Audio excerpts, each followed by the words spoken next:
আমরা এখানে দেখতে পাচ্ছি হালকার স্পাইডারম্যানের বাচ্চা ললিপপ আর আইসক্রিম দিয়ে খেলা করছে। তারপর স্পাইডারম্যানের বাচ্চা হালকে একটি ললিপপ দিল। এখন তারা ললিপপ আর আইসক্রিম খেয়ে তারা অনেক সুন্দর করে খেলা করছে। বাচ্চা হালটি দেখে যে তার বাবা একটি কেক নিয়ে আসলো। কেক নিয়ে এসে স্পাইডারম্যানের বাচ্চাটিকে লাথি দিয়ে সরিয়ে দিল। এই দেখে স্পাইডারম্যানের বাচ্চা অনেক মন খারাপ হয়ে চলে গেল। এখন বাড়িতে গিয়ে দেখে যে তার বাবা একটি গাড়ি রেডি করে রেখেছে তার জন্য।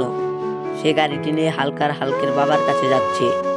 সে দেখে যে হাল্ক ক্যাপ মাথায় দিয়ে অনেক সুন্দর করে খেলা করছে।